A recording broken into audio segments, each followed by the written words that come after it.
Bienvenidos a otro programa acá de Entrevistas Klein. Este día tenemos una gran invitada. Gracias por venir, Jessica Huentemán, gran artista, también gestora, también cultural y varias otras cosas que vamos a ir vislumbrando en este camino.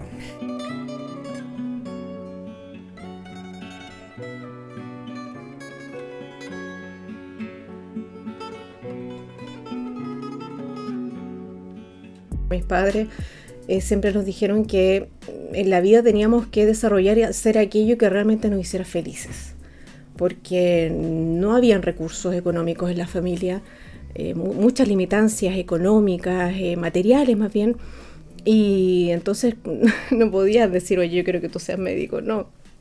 Así que había mucha libertad y mucho apoyo en ese sentido. Por ende, cuando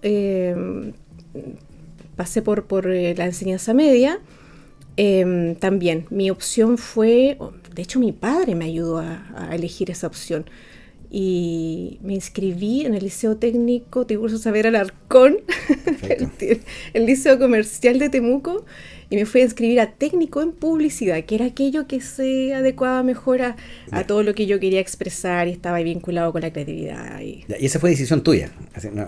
Fue como una decisión entre ambos, creo yo, sí.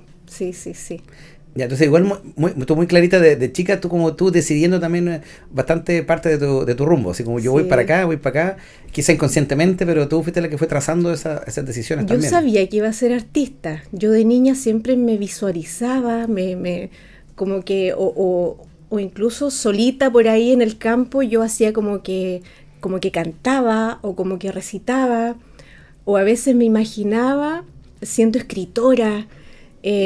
Siempre me interesó y siempre como que me visualicé. No sabía cómo iba a llegar, pero sí desde pequeña sabía que yo iba a ser artista. Perfecto, ya. Sí. Bueno, y tú terminas la enseñanza media y ahí, ¿cuál fue la decisión que tú tomaste, ser profesional? Técnico en publicidad, egresé. La universidad no era una opción a corto plazo, siempre por el tema, la limitancia económica.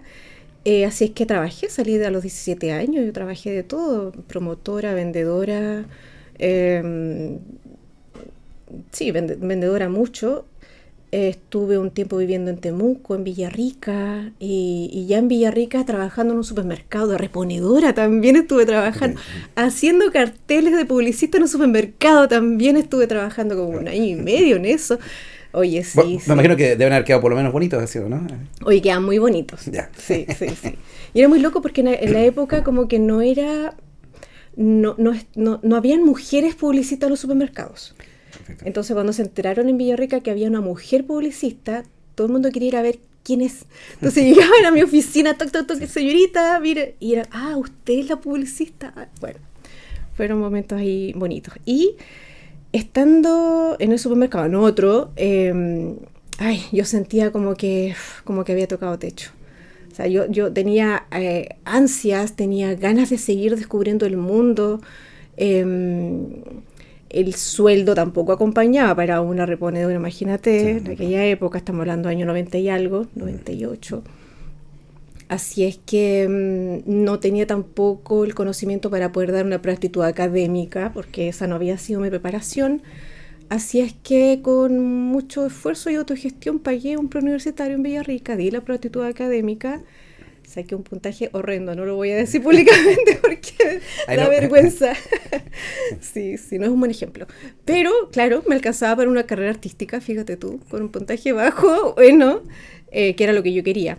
Perfecto. Así es que entre artes y diseño, yo dije, bueno, yo creo que diseño, porque diseño lo veía como una carrera un poco más estructurada, como que había una proyección un poco más ordenada. Como que había un campo laboral también un poco más... Un campo laboral, sí, claro, un poco más seguro. Sí. Y opté por la carrera de diseño en la Universidad Católica. De acá de Temuco. De Temuco, sin ni un 20, sí. No sabía yo ni cómo iba a pagar la carrera.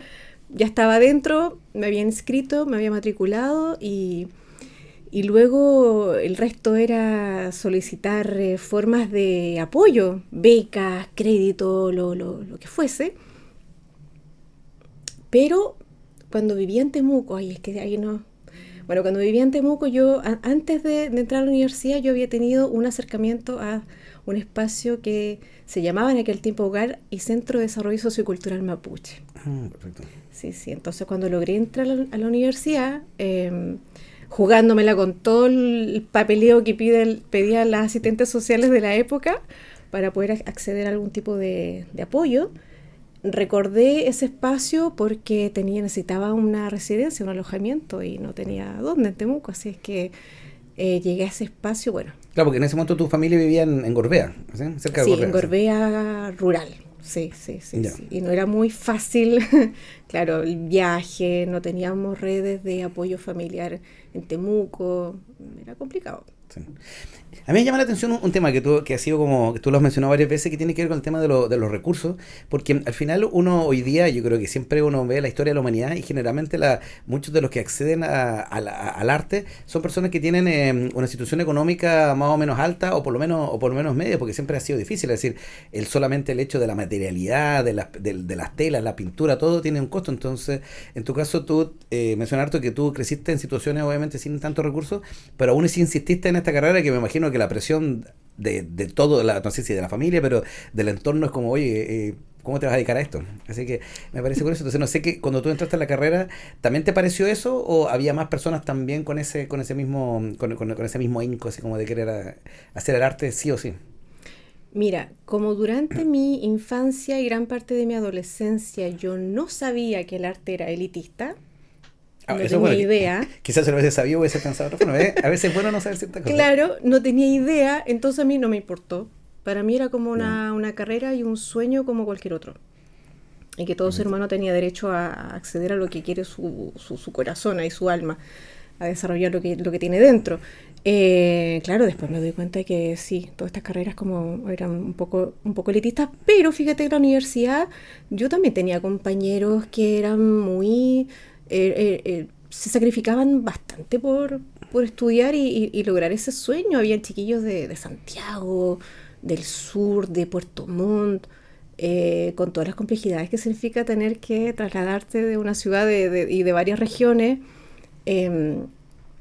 y en pensiones, tú dices, bueno, es un poco más acomodado, oye, pero igual, o sea, tienes que trasnochar, también había que tal vez trabajar los fines de semana para solventar los materiales, porque sí, los materiales eran carísimos. Pero yo no vi esa elite o ese privilegio, digamos, dentro de mis compañeros de carrera. Ya. Pero ¿y cómo y quizá, o la otra pregunta con respecto a los compañeros o las personas con las que tú estuviste en Mencha Carira, me imagino, ¿no? ¿Así?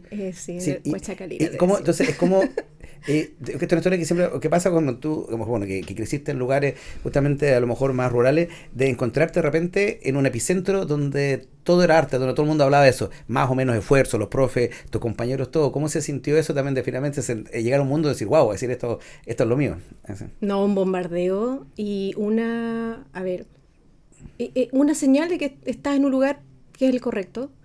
Porque tú escuchas, es música para tus oídos, toda esa reflexión, todo ese color, toda esa estética, el peso visual, todo ese lenguaje, claro, te envuelve y tú dices, oye, esto es lo que yo quería. Sí, yo creo que eso es algo que yo puedo decir. A mí me pasó también que de cierta forma cuando estaba en el colegio y hablaba de física y hablaba de mis locuras y el Big Bang, y como que yo era un poco el niño loco, como el niño nerd y toda la cosa, que nadie me escuchaba mucho, pero cuando entré a estudiar física, primero sobre todo en la Chile, como que dije, wow, escuchar gente hablar de lo mismo que yo, incluso en mayor nivel y más volado todavía, y dije, qué interesante, como que de verdad que ese paso es tan importante, sentirse que uno no está tan equivocado en el mundo. ¿Sí? Claro, que hay más que piensan como tú, que sienten como tú, bueno.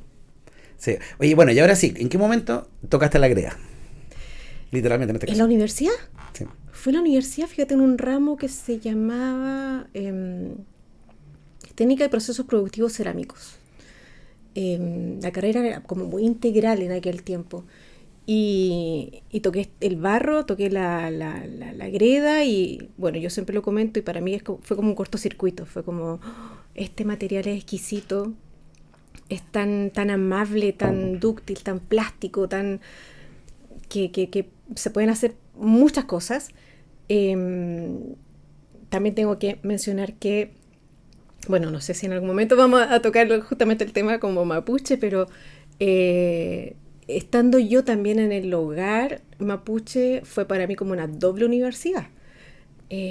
Porque hasta entonces yo viví toda una infancia y una adolescencia súper desapegada del tema cultural, o sea, vivía como en una nebulosa. Yo llevaba un apellido mapuche, pero no sabía ni siquiera significado, se había perdido esa transmisión cultural en mi familia, no tenía cómo defenderme o argumentar lo mapuche porque no tenía herramientas, y en el hogar fue una sobredosis de todo este conocimiento de la historia del Mapuzungún, Bueno, ese tema es muy interesante y de hecho justamente lo quería tocar, como siempre son historias paralelas, sí, así de aquí sí. a veces nosotros, para no dispersarnos, que somos un poco buenos para eso en este programa, ¿verdad, señor director? No, con yo algunos, porque ha sido en este programa ha sido un tema reiterado en varias entrevistas a personas mapuche no todos, pero la mayoría encontraron su legado o su historia mapuche más tardío, ¿vale? Quizás por la época que vivimos, una época donde no se da, no era como quizá, ¿cómo se podría decir? No era una época donde como que los padres a lo mejor presentaban eso como orgullo a los niños, sino que era como un poco más apagado.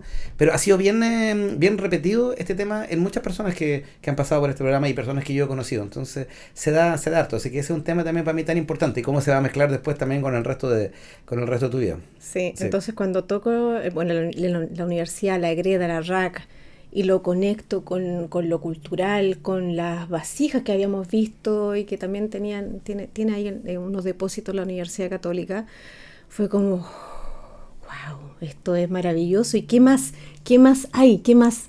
No, de ahí en adelante fue todo indagar, comprender. Y yo toqué la Greda y yo sabía que me iba a casar, literalmente, con ese material. Qué interesante porque, Sí. bueno, yo creo que una de las cosas que llama mucho la atención de conocerte, Jessica, es que cuando uno dice, ceramista mapuche, uno siempre tiene una idea, así yo creo que todos nos imaginábamos a alguien en su ruca haciendo cosas muy ancestrales, muy típicas, pero tú finalmente, tú eres, y te declaras abiertamente, una artista, no una artesana, que siempre encontré muy interesante eso, y que abrazaste la técnica mayólica, que uno dice, bueno, la mayólica, pero eso viene de otro mundo, es decir, entonces, y yo lo que yo encuentro hoy día fascinante y lo encuentro genial. Entonces, cuéntame un poco esa parte, porque conociste la Greda acá en Temuco, conociste tus raíces o la empezaste a conocer y después te das este salto y te sales un poco y descubres otro lado. Cuéntame un poco sobre ese descubrimiento. Qué cosa mundana la mayólica. La mayólica. Estando en la universidad también en este proceso de coqueteo con la Greda, yo intuí que se podían desarrollar más piezas, más artefactos distintos de la taza, el platito y de los objetos que nos mostraban. Terminé la carrera y por cuestiones de la vida termino en Italia, tuve un matrimonio, de hecho, con un italiano, un matrimonio que, bueno. Sí, entonces, otro matrimonio, a partir de la Greda, ahora matrimonio sí. Con un ser humano de verdad. Sí. Qué bueno que no prosperó, pero Italia fue un tremendo regalo. 1-0 para la Greda. Fue un regalo, porque claro, llegué a Sicilia. Sicilia, claro, yo también desconocía todo ese potencial y toda esa riqueza arqueológica, porque claro, es una isla gigante que está en el Mediterráneo, que todos los imperios habidos y por haber pasaron por ahí, todos los imperios dejaron sus huellas, y la mayólica es como una de ellas, una muy importante, por cierto. Llego allá y me encanto con las cerámicas, que yo veía cerámica por todos lados, unas cerámicas milenarias en los techos, las cúpulas de iglesias, en los pisos de salones, impresionante. O sea, ya la usaban como una estética urbana muy, muy presente, y un sello, casi como un sello nacional la cerámica en Italia.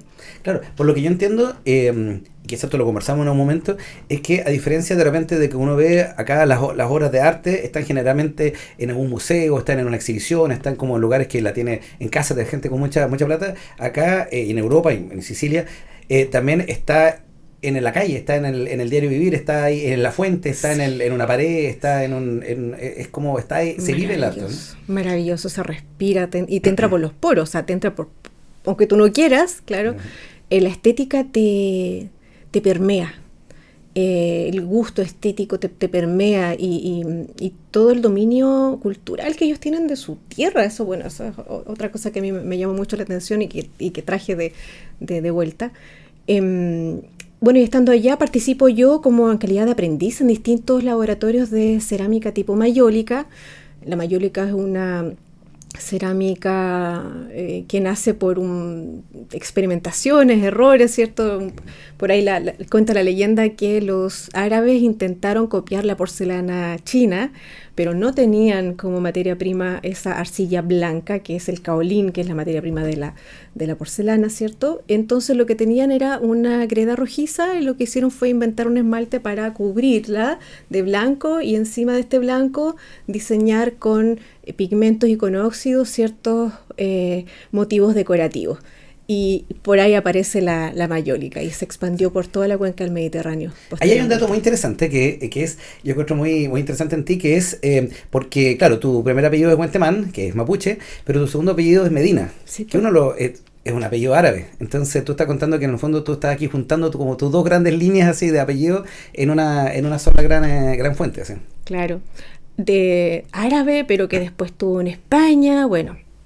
Ahí tengo que hacer ese árbol genealógico, Sí, lo tengo pendiente. Claro, porque tú no dices, pero que tiene que ver lo mayólico con lo ocho, pero por ahí están, yo creo que tú juntaste dos técnicas bien interesantes. No, espera, que después, claro, yo junté allá la mayólica, o sea, me fui a estos laboratorios, la aprendí bastante bien, y estando allá yo intento hacer una fusión entre esta cultura mapuche que a mí también me dotó de mucha autoestima, del regreso de mi autoestima, de saber quién soy, cuáles son mis raíces, cuál ha sido la historia de mi pueblo, poder contarla, argumentarla y fusionarla con esta técnica tipo mayólica. Aparecieron ahí los primeros como miedos, no sabía yo si estaba haciendo lo correcto, porque a lo mejor estaba ensuciando la alfarería o la cerámica mapuche haciendo estas mezclas. Y con esas preguntas empecé estando allá a miles de kilómetros de distancia, a visitar y leer algunos papers arqueológicos de acá de Chile. Y por ahí doy con más sorpresas porque aparece todo un dinamismo del desarrollo de la alfarería mapuche que va mucho más allá del clásico metahue, un poco grueso, un poco tosco tal vez, que podemos ver hoy. Me doy cuenta que hace ya miles de años nuestra gente tenía una estética preciosa, delgada, piezas muy delgadas, después la decoración, que uno piensa, no, los dieguitas decoraban, los mapuches también, señores, decoramos hace ya 800 años nuestras piezas. Y luego, después del periodo posthispánico, hubo incrustaciones, embellecimiento de las piezas y hubo incrustaciones de loza hispana, mayólica. Claro, lo que hablamos un poco con otra invitada que le dice Painamal era como uno asocia hoy también mucho el arte mapuche con la plata. Y la plata fue algo que trajeron los españoles, pero que ellos finalmente también el mapuche lo toma y lo toma como suyo también. Así. Y aquí entonces también pasa lo mismo finalmente. También agarran elementos españoles y dicen, bueno, pero metámoslo en nuestra cultura. Y al final se da cuenta que las culturas del mundo son dinámicas, como la que tú comentabas de la mayólica. No aparece de un momento para otro, no aparece en Sicilia, sino que... Y yo creo que ese siempre ha sido un error un poco de pensar que las culturas estas dicen, no, pero es que tienen que ser estáticas. Y eso es una mentira. Y herméticas. Sí, claro, exacto. Sí. Bueno, y estando allá, resuelvo todas estas preguntas que yo tenía, estos como casi cargos de conciencia, y me lanzo sin ningún tipo de preocupación a apostar por una cerámica contemporánea mapuche, tomando como técnica la mayólica. ¿Y por qué no? Si mis antepasados también lo hicieron, o sea, esto es una continuidad. Exacto. Yo siempre pienso eso, o sea, tú hablaste, ejemplo, del metahue, algún momento alguien tiene que haber hecho el primer metahue, y quizás los otros dijeron, oye, pero eso es un sacrilegio, ¿por qué estás haciendo eso? Entonces, alguien siempre en un momento tuvo que haberlo hecho por primera vez, y uno a veces se le olvida eso, así que... Sí. No a lo mejor en 1000 años más van a tener ahí tus modelos, van a decir, bueno, esta era la clásica que se llama cerámica mapuche del siglo XX después de Cristo, así que mejor. Claro, siglo XXI, o los arqueólogos tomándose los pelos así, no entendemos nada. Claro, ¿qué pasó aquí? Sí.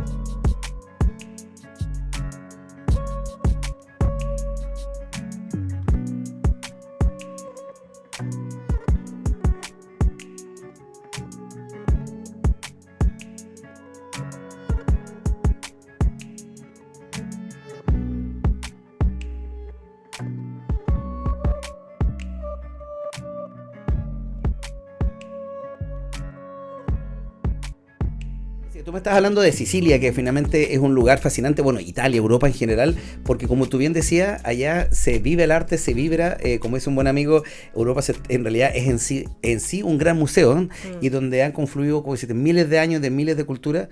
Entonces, yo quería que me cuentes un poco más esta experiencia tuya en Sicilia y cómo eso te despertó, por un lado, no solamente entender de que el arte es más complejo, es más entretenido, es más profundo de lo que a veces uno cree, y dos, también cómo eso, estando tan lejos, te conectó más aún todavía con tu raíz mapuche. Mm. Mira, por una parte, yo jamás aquí en Chile, bueno, ahora ya es distinto, pero hasta ese entonces no me había sentido tan valorada por ser mapuche como lo fui en Sicilia. O sea, en Sicilia yo mis primeros trabajos los logré desde la cerámica intercultural. A mí me contrataban por ser una ceramista mapuche, no por ser una diseñadora chilena. En general, los pueblos originarios yo sentí que eran muy respetados y valorados allá. Entonces eso como que de nuevo reafirmó mi, bueno, mi camino, ¿ya? Mis decisiones. Y luego la mayólica fue una herramienta que yo utilicé justamente para poder como conectar de nuevo con mi cultura, porque la nostalgia igual te atrapa. O sea, la nostalgia de estar a miles de kilómetros de distancia, de no poder ir a un guillatún, de tener a todas mis amistades súper lejos.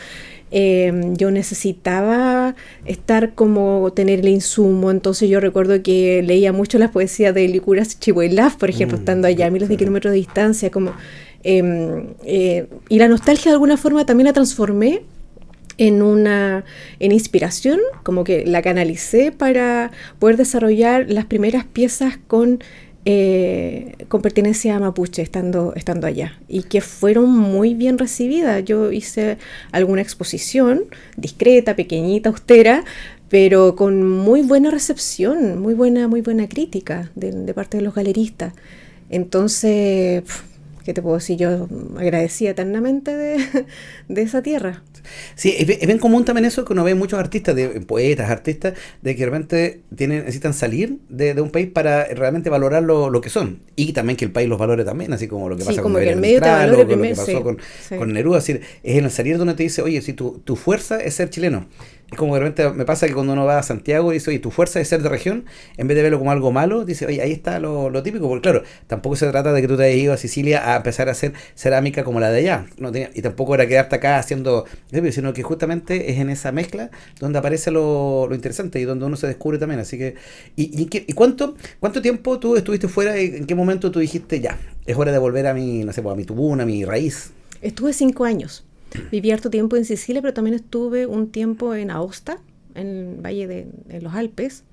Ahí eso fue otro regalo, porque me conectó de nuevo los Andes, o sea, los Alpes con los Andes, y cada vez que tú te presentabas y tú decías, oye, sí, soy de Chile, como que toda la gente, ay, sí, las montañas. El carácter también que tienen las personas que son de montaña era muy similar a lo mapuche. Yo como que veía, o también mi cabeza trataba de ver mapuche en todas partes. Así que ese fue un periodo muy bonito, y bueno, las cosas después empezaron a evidenciarse, y yo sentí que la vida de pronto me estaba también empujando. Me decía, que Jessica, ya cumpliste, o sea, hay que volver. Aparte sentí nostalgia, bueno, la relación ya no estaba, ya no iba. Desde el punto de vista de proyección laboral, tampoco había un piso, no era algo muy seguro, había mucha incertidumbre. Y después de eso dije, no, yo tomo un avión y yo ya tengo el proyecto armado en mi cabeza. Yo perfectamente me instalo con mi propio sucucho artístico campestre en el campo de mis padres allá en Hualmapu, y desde ahí yo hago arte, como sea. Año 2011. 2011, Sí. Perfecto. Y ahí tú llegaste y creaste tu taller, Arterra Cultural. Arterra Cultural, sí. Siempre, la primera vez que vi el nombre, lo encontré fascinante porque es un nombre largo y que como que también mezcla varios idiomas, varios conceptos. Explícame un poquitito cómo tú ves y cómo llegas a ese nombre, que siempre lo encontré tan bonito.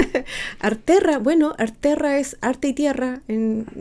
Arterra también se lo debo a la lengua italiana, o sea, honrando un poco todo el aprendizaje que yo tuve ahí, así que Arterra viene de ahí. Y Cutral es fuego en Mapuzungún. Así es que el arte de la tierra y el fuego, la cerámica. No, que genial la mezcla. Sí, por lo menos no tuviste problemas con INAPI, porque No. Eso es lo bueno, buscar esa palabra así tanto. Sí. Así que ahí, bueno, y tú armaste tu taller ahí en tu tierra, ahí donde tu familia, sí. ahí en la cerca de Gorbea. Que igual dentro de todo, igual genera también un desafío logístico, porque finalmente tener un taller lejos de la urbe también no es menor.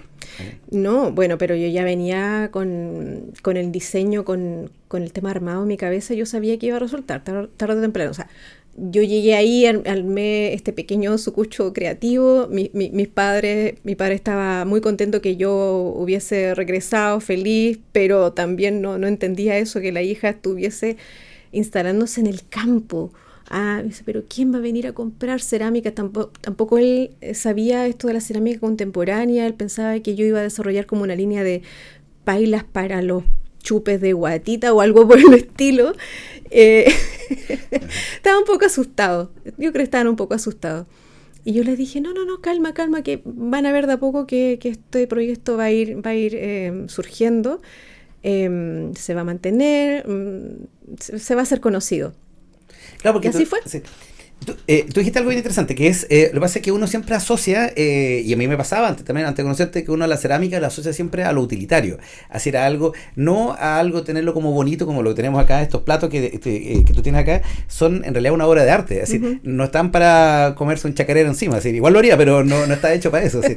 Entonces, eso también como que choca un poco, así finalmente uno dice, también es un cambio importante. Eso. Sí, pero el arte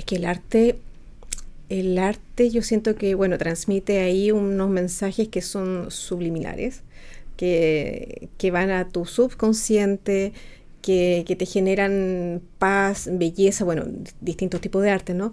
Y aquí yo quiero siempre transmitir códigos, o sea, temas como más profundos de la cultura mapuche plasmados en la cerámica. Yo se los voy explicando a las personas que van adquiriendo mi trabajo y yo creo que ahí voy a tener que dar un salto, un giro en mi forma de comunicarlo, porque yo veo cómo en las personas se genera una actitud, una apertura también distinta cuando adquieren una obra con una carga simbólica, con un mensaje que viene como de las entrañas de la cosmovisión mapuche, porque siento yo que es un puente el arte y es un camino mucho más, ¿cómo decirlo? Es más fácil llegar al corazón de las personas a través del arte, al alma de las personas, cuando tú lo explicas desde tu visión, cosmovisión en este caso. Yo siento que ahí los artistas mapuche en general tenemos, ¿cómo decirlo? Tenemos un punto a favor, no sé si lo hemos sabido como un diamante en bruto, ¿no? No sé si lo hemos sabido aprovechar, pero yo veo ese cambio en las personas cuando adquieren, yo le explico algunas de las obras y como, ¡ay, pero esto lo debiera saber todo el mundo! ¡Ay, yo me quedaría aquí horas solamente para que me expliques toda tu obra! Sí. Bueno, efectivamente yo creo que ha pasado harto eso también con muchos artistas mapuche que yo he conocido, todos más o menos del mismo rango de edad tuyo, así, que ustedes son la primera generación. Me da cuenta que el común en esto es que se ha dado que artistas o profesionales mapuche, que uno ve hoy día, no en todos, pero en muchos casos, los padres son padres campesinos que no tuvieron estudios, tampoco recursos, pero dieron todo para los hijos, y ellos son esta primera, como la punta de lanza, de sentir orgullo por su cultura, sin haberla vivido desde el inicio, y que me imagino se transmite después a la próxima generación. Entonces, como que yo creo que quizás en años más, uno nunca sabe lo que pasa, es decir, nadie tiene el zeitgeist, este concepto de entender el momento, pero yo estoy seguro de que tú hoy día, Jessica, eres una de las que está en esta punta de lanza, que quizás va a abrir algo que el día de mañana va a ser más común. Entonces, Ojalá, sí, sí, eso espero. sí, porque hoy día finalmente choca un poco porque uno dice, bueno, ¿qué es lo que, a lo mejor podrán decir así, ¿qué es lo que es tu obra? Como, y uno quiere quizás lo tradicional o algo así, o lo experimental, pero lo tuyo finalmente no es ni uno ni lo otro. Yo me acuerdo cuando yo te conocí, tú hacías también unas formas un poco más antropomórficas, no sé si es el concepto. Antropomorfa, sí. Antropomorfa, así, que era muy interesante. Yo lo encontré muy original también, así que era muy linda. Hoy día no trajiste esa, pero tenemos material de archivo, damas y señores. Entonces, también yo quería preguntarte en qué momento tú, cuál fue tu proceso de volver a Chile, de sentarte, armar tu taller y qué momento decir, bueno, yo quiero crear algo muy mío, algo muy que tú lo veas y dices, esto es un Jessica Wentemann. No lo pensé. No, jamás. O sea, yo tenía muchas ideas dando vuelta en la cabeza, que yo creo que es algo que les pasa mucho a los creadores en general, que son imágenes. ¿Ah? Y son imágenes que palpitan y que es como que te están pidiendo ser cristalizada en esta dimensión. No sé si lo expliqué bien. Entonces, yo solamente hacía caso a eso. Yo sentía la necesidad de hacer eso. Luego iba a ver yo si es que lo vendía, cómo lo vendía, si es que se vendía, o sea, el precio. La verdad es que eso nunca fue mi preocupación al inicio, jamás. O sea, yo de verdad necesitaba como desahogarme a través de la cerámica y traer esas imágenes finalmente a mi trabajo, a tierra, al taller. Lo demás se fue dando solito y con el tiempo y creo, es la intuición, no sé. Se han ido, el camino se ha ido dando solo y creo que ha estado bien, ha estado bien. Nosotros en este programa hemos tenido 2 personas ya entrevistados que nos han dedicado a producir TED o TEDx. Así. Y de hecho yo te conocí hace como 10 años atrás, justamente en un TED que se hizo en Lautaro. Y que fue muy entretenido porque ahí me di cuenta que tú también te has, no sé si llamarlo dedicado, pero tú también eres una comunicadora, tú también de forma sistemática, quizás menos lo que quisiera, también te has dedicado a comunicar la cultura y hacer talleres y hacer, no solamente eres una artista recluida en tu cabañita, que a veces yo sé que a todos los artistas les gustaría hacerlo y no salir de ahí, pero tú también tienes este otro lado también. Sí, sí, la comunicación. Bueno, ese TEDx fue para mí un desafío. Primero porque yo no sabía lo que era un TEDx. Yo dije, sí, yo pensé que era una presentación como cualquier otra.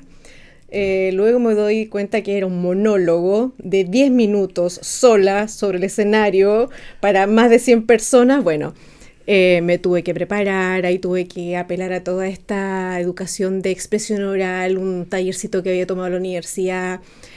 Tuve que echarle mano a estos como sketch, claro, que nos hacían cuando éramos niños en la escuela, unos sketch sí, para desarrollar la personalidad y bueno, tuve que echarle mano a todo eso para que saliera ese TEDx y fue muy bueno, fue muy bonito. Y sí, la comunicación es algo en lo cual este año me ha tenido particularmente,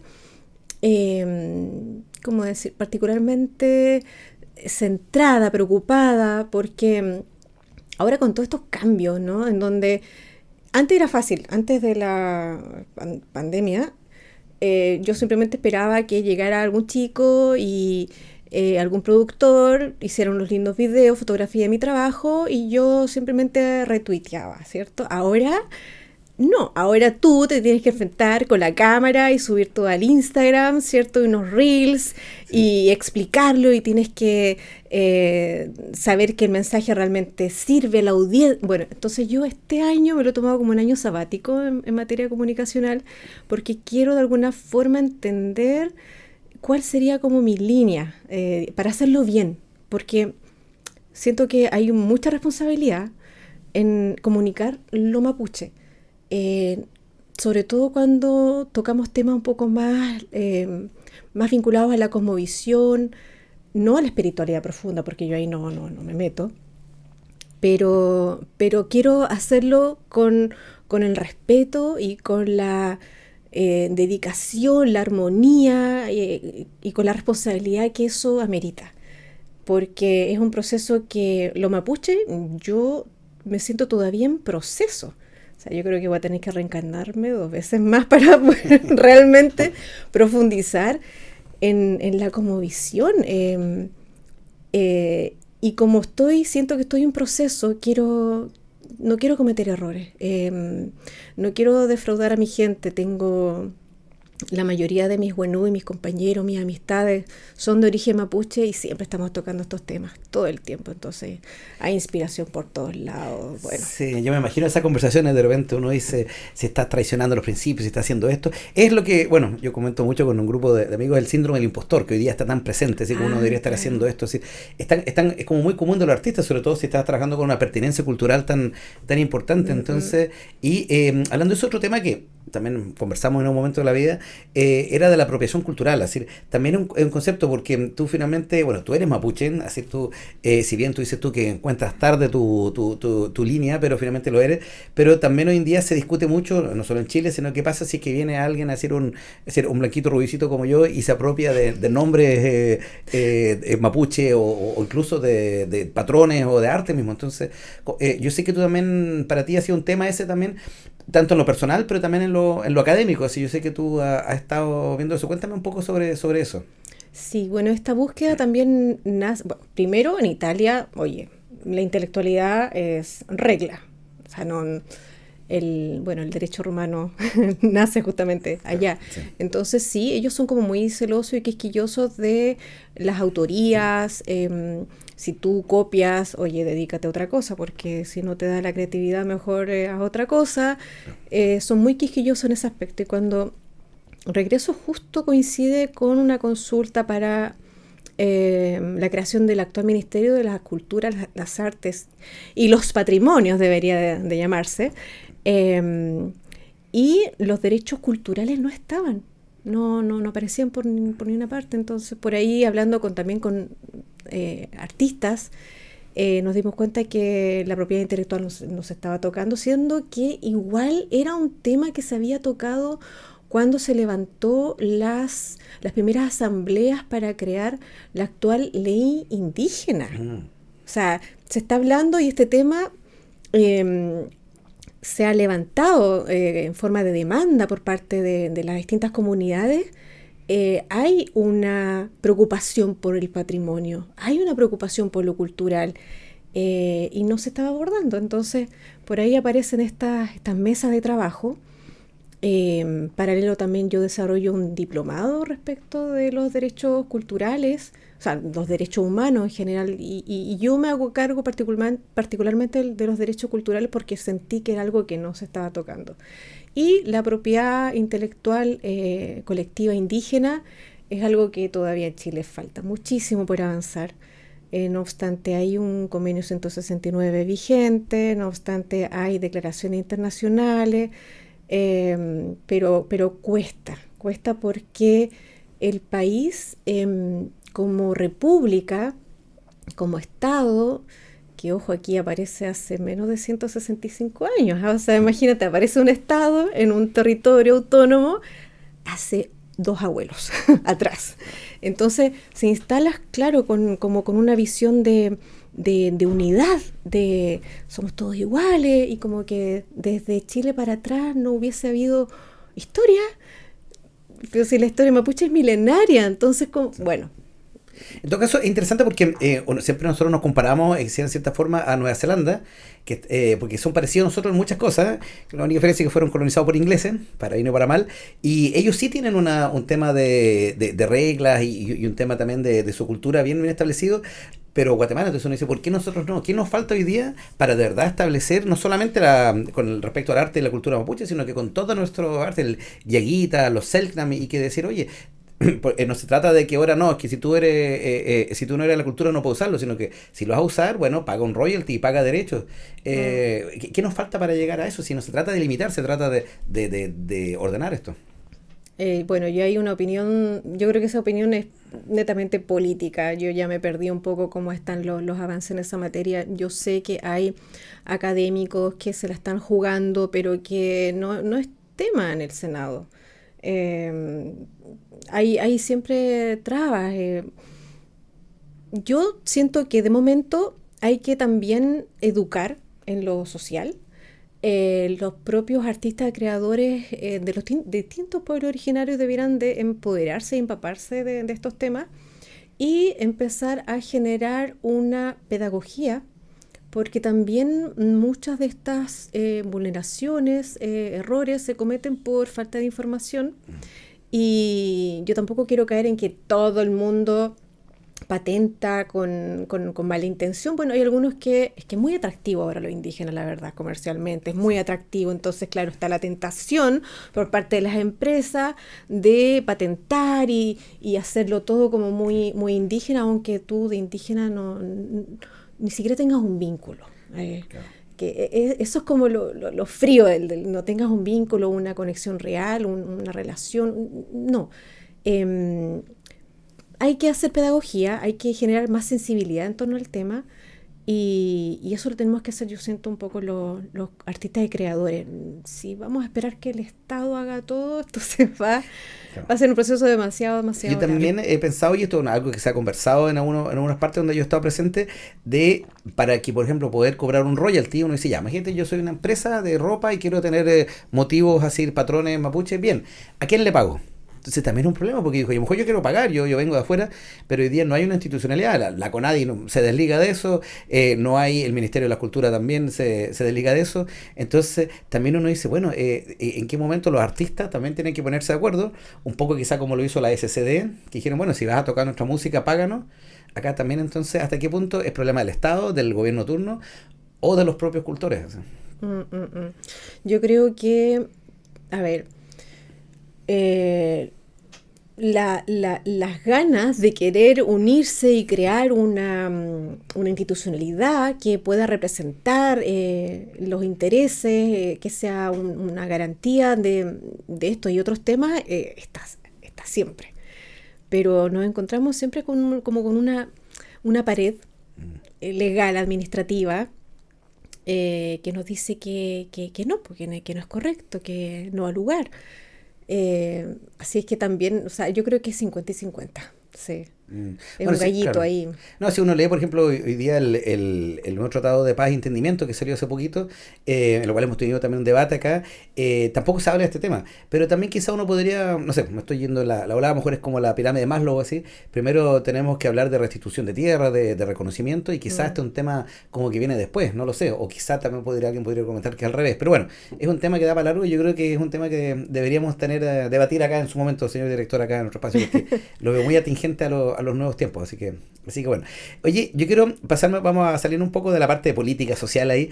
Quiero volver a ti y un poco que hoy día, que quiero que me cuentes tú en qué estás tú hoy día, cómo ves el futuro de esta cosa, porque tú hablaste hoy día, los medios cambiaron, la gente cambió, estamos en un mundo de la inteligencia artificial.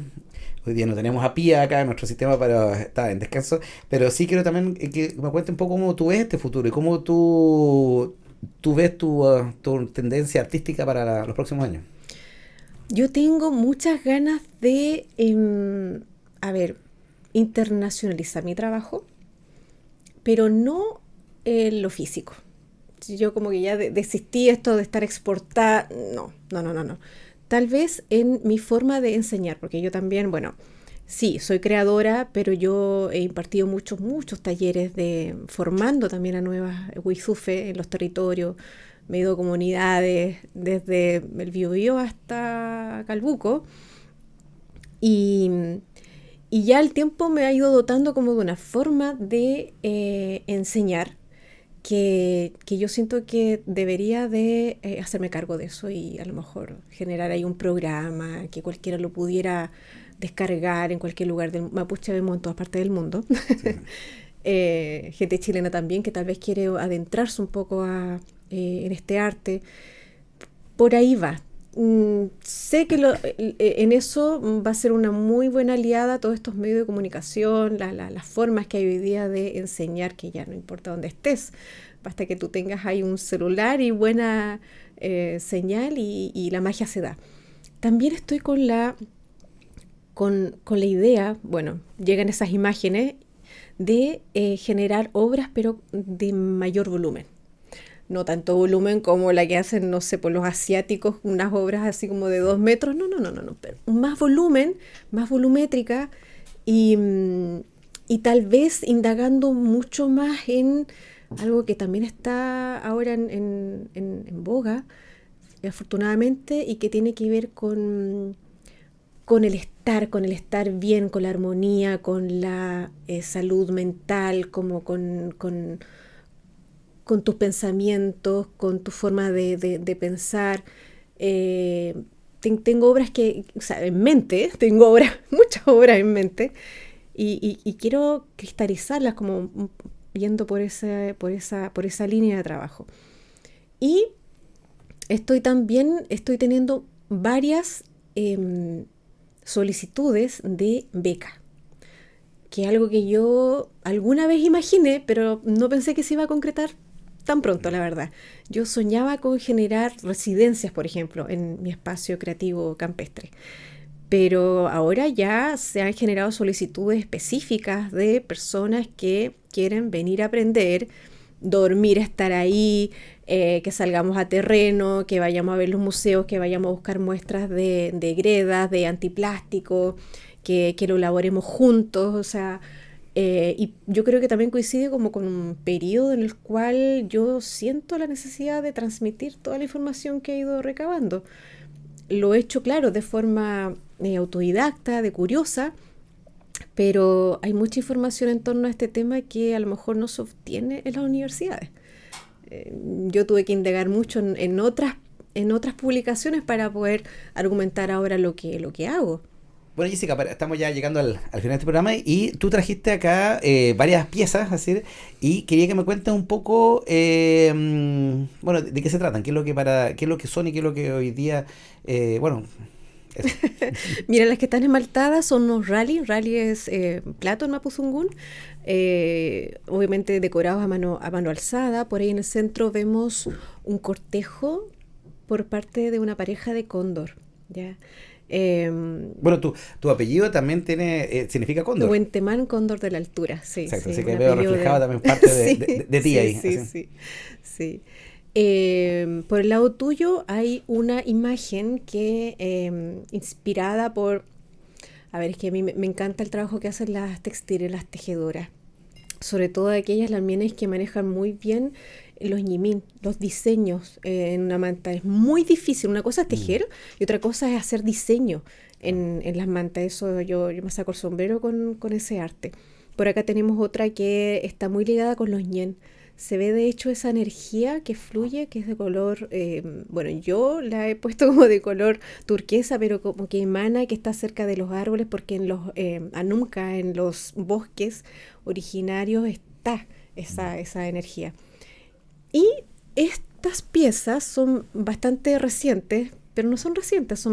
Esta, por ejemplo, este estilo de botella no es una réplica, pero es una recreación de piezas estilo periodo Vergel, que son piezas que se desarrollaron hace aproximadamente 800 años aquí en Wallmapu y están decoradas.